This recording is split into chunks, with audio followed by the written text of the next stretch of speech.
Hello, I'm Mitra Sorrells in the PhocusWire studio at Phocuswright Europe, and I am joined by Sebastien Leitner. He is Vice President of Strategic Partnerships at Cloudbeds, and Javier Delgado. He is Managing Partner and EMEA CEO at Mirai. Welcome to both of you. Good morning. Thanks for having us. Absolutely. So let's start. I know both of you are talking to hoteliers all the time. What are some of the key challenges and issues that they are sharing with you? And Sebastien, maybe if you want to start us? Sure, I'd be happy to.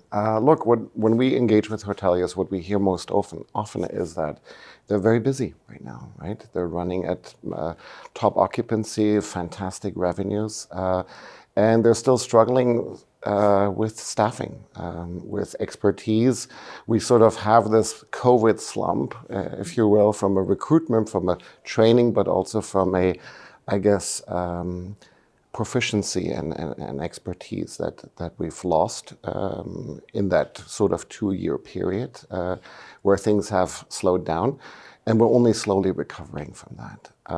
And that's what we hear from hoteliers, that they're extremely busy, that things are doing well, which is great, but that they're also looking and challenging us as technology providers to help them solve some of these challenges, whether it's AI or machine learning or tools that help them automate certain aspects of their daily lives. They're challenging us, which is great, because where we are as Cloudbeds, we love a challenge, and we're investing in that area. Wonderful. And what are in our case, we have very similar discussions to Sebastian's and Cloudbeds. Actually, hotels are enjoying probably the best period of their lives in terms of occupancy rates, and ADRs, RevPARs are through the roof, which is great. But also they want to sell more or in a smarter way, meaning make more money, because ADRs are through the roof, but maybe the net ADRs are, they're not capturing all the value. So they are concerned about the visibility, about many changes happening in the industry. We've seen consent mode, cookies, third-party cookies going away very shortly, the impact of the DMA. So it's the perfect storm in a positive sense, but with some challenges or with some clouds coming towards the hotels. And in that context, hotels are trying to sell more direct, and that's what we help them do. Yeah. That's a great point that you're making around the ADRs, but also the conscious or the in context.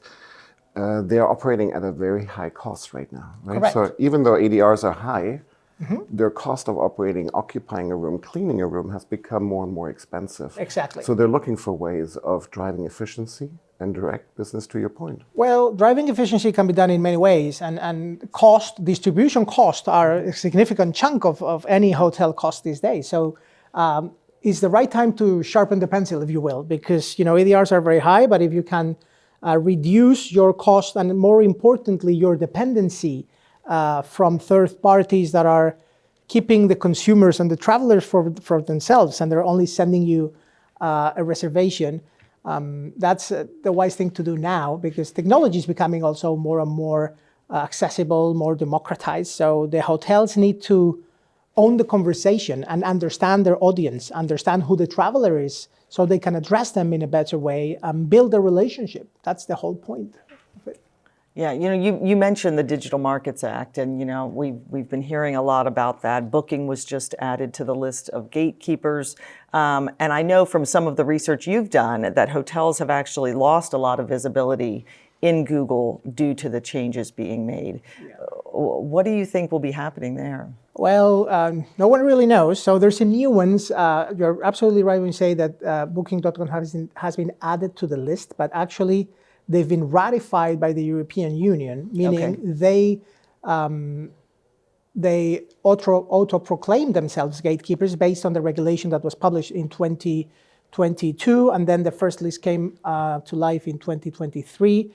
Actually, in July 2023, Booking said, they said on their own words, we are gatekeepers, but not now. So that gave them already a competitive advantage of almost a year. Yeah. And now, since they've been ratified a few days ago, actually, not even a month ago, now they have 6 months to comply and adapt their business practices to the Digital Markets Act. And that's going to be very interesting, because the Digital Markets Act, which is a very long and complex document, it says that the platforms, the gatekeeper platforms, should give access to the customer data to the advertisers. So that's opening a big question mark and potentially some tectonic changes in distribution and digital marketing. So we will see. I think the date is November 15th, by which Booking should be compliant with the DMA.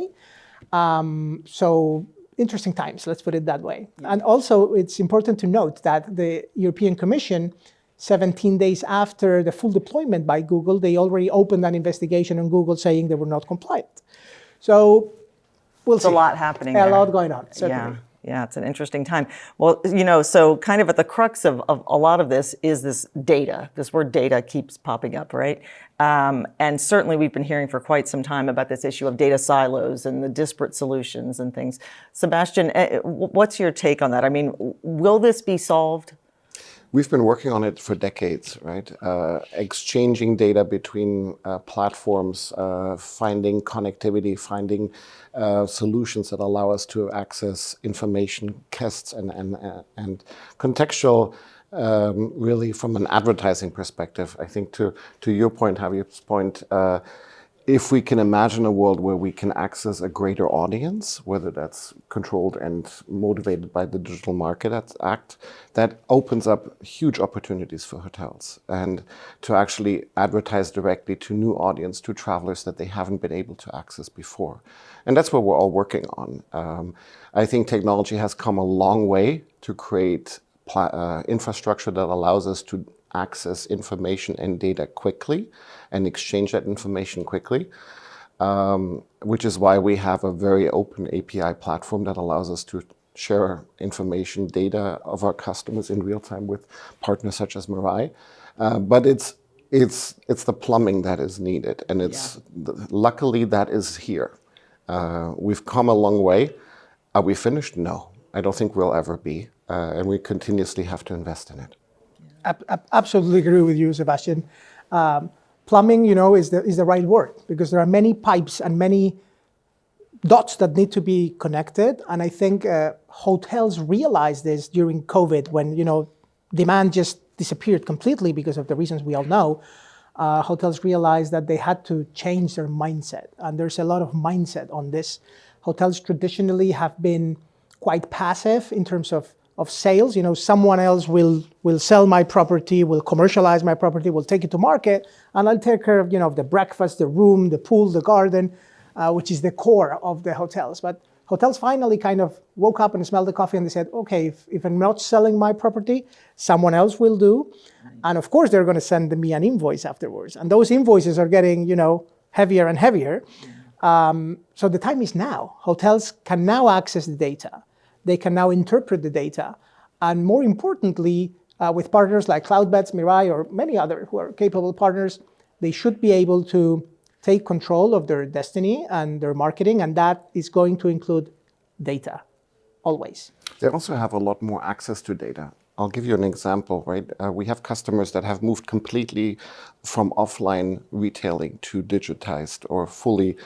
There's no more reservation office anymore. There's no phone number anymore where you can call and make a reservation, which is a scary thought for a lot of hoteliers. But they have a website, they have a booking engine, they have a progressive web app, and they've moved everything from an e-commerce perspective to digital, if you will.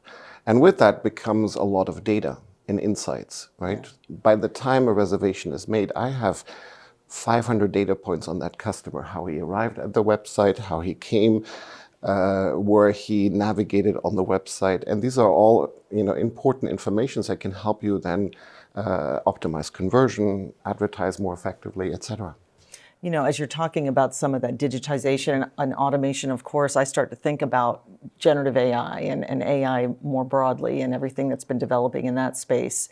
And I guess, first of all, as you're making that comment, I would wonder, do we really believe travelers want that? Like, are they, you mentioned it's a little bit uncomfortable for the hotels as far as not having a phone and the reservation system. Are we confident that travelers are okay with that? I'll start, and then you. I do think, start, because I disagree with you on some points, and that's going to be interesting. No, look, I think it's about convenience, right? It's not, and I also think it doesn't work with every hotel and every type of property. There is a certain, level where technology needs to be on brand, right?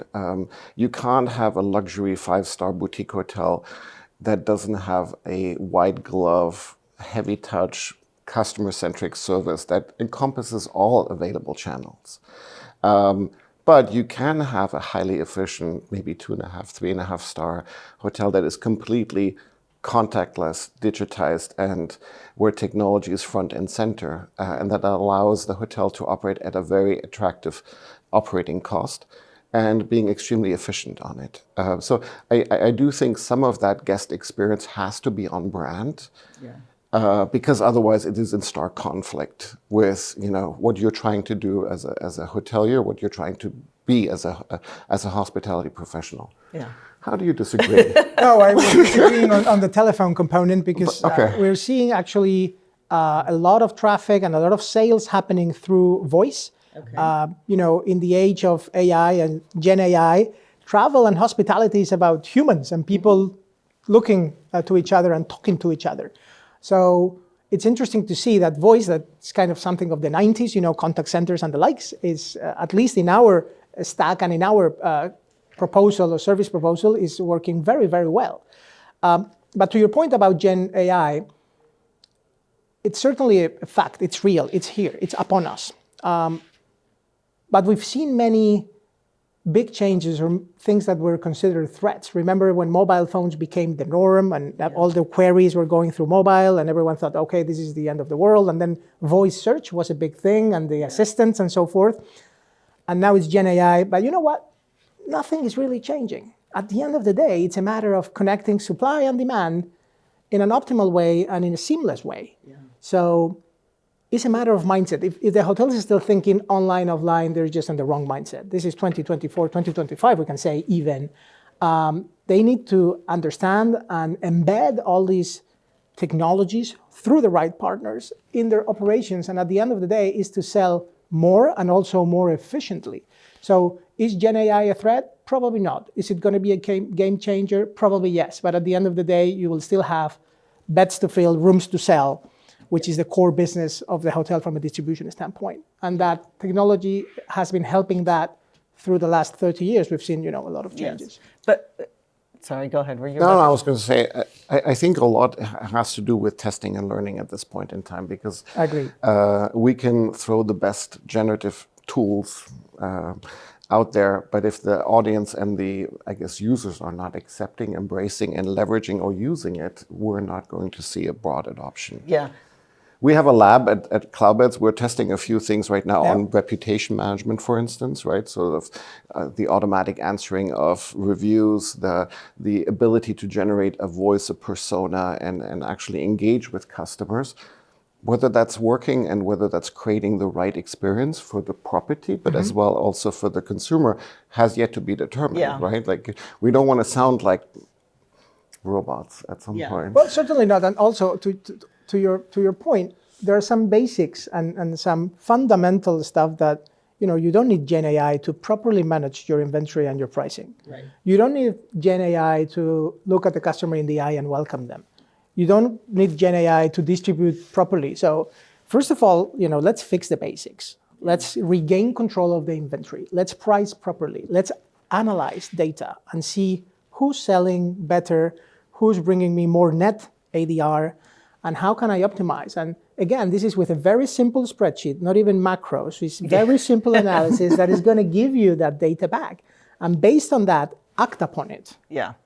But, so we're talking about generative AI here, I think more so for maybe some of the internal operations and how things, but of course there's also the piece about generative AI search engines.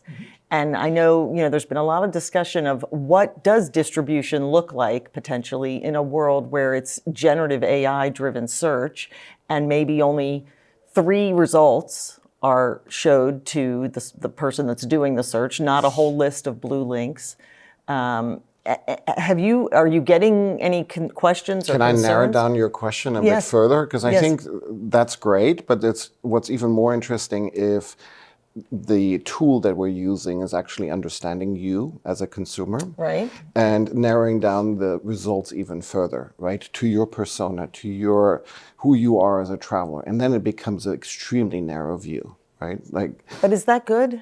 You know, I think, do I really only want to see 2 or 3 results that this algorithm has determined is perfectly suited to me, or do I want to make that choice? I think your behavior will determine that. Yeah. As a consumer, will you click? Will you book? Will you convert?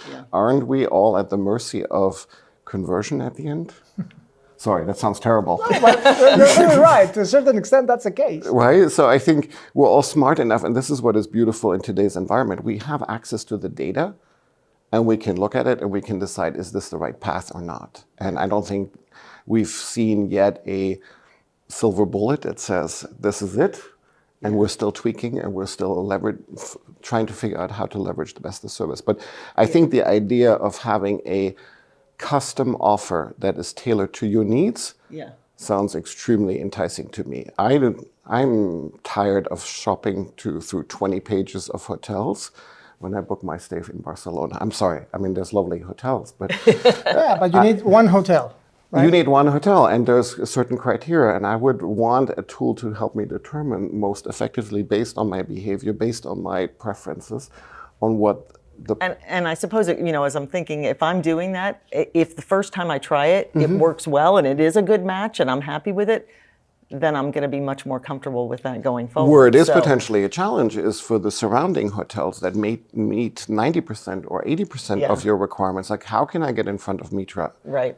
And still be attractive to her, even though I may not 100% meet her needs.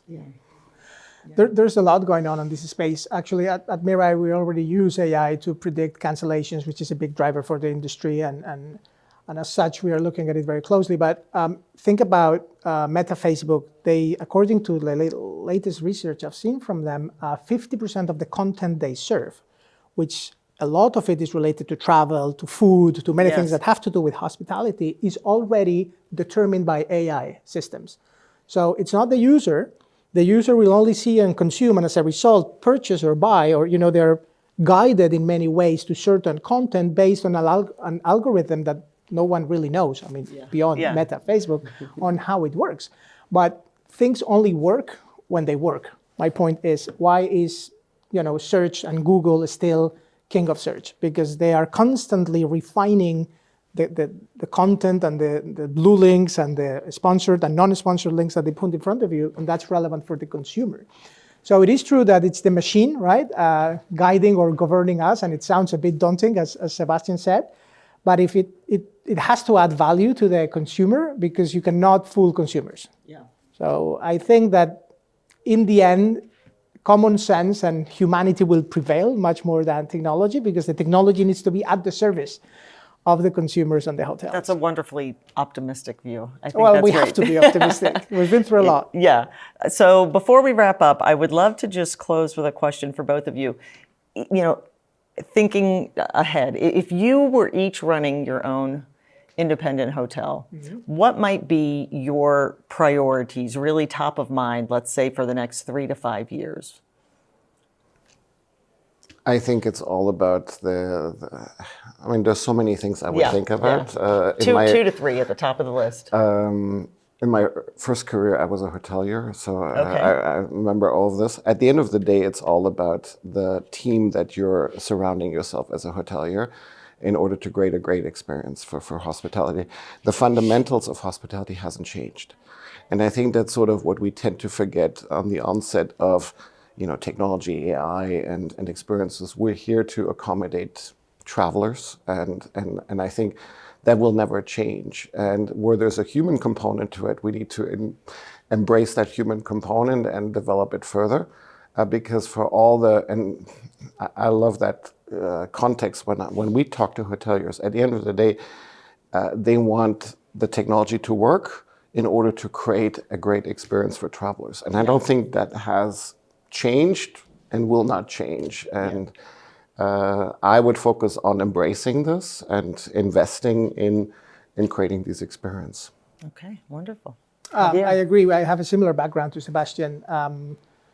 customer satisfaction is at the core of hospitality. So that should be priority number one today and the next 5 years and the next 100 years. So with that in mind is analysis and looking at data, but not data for data, just not reports or spreadsheets for the sake of it, but actionable data that can help me have, first of all, a better customer satisfaction, and second of all, better yield of my hotel as an asset. Hotels in many cases are very emotional and they make decisions based on emotions instead of analysis, and I think you need to combine both. Emotions are very important, but certainly the right analysis to sharpen the pencil and make sure that you make more money out of your asset and not someone else using your asset, because at the end of the day, it's the hotel that puts the capex, the opex, that runs the whole thing, that needs to, pull up the fence every morning to let the guests in, but make data a key part of the organization and the team, as Sebastien mentioned. That should be a very, very high priority for hotels in the next 3 to 5 years. Okay, wonderful. Well, some great perspectives and insights from both of you. So thank you so much, Sebastien and Javier. Thank you for having me. Thank you, Mitra. Thank you.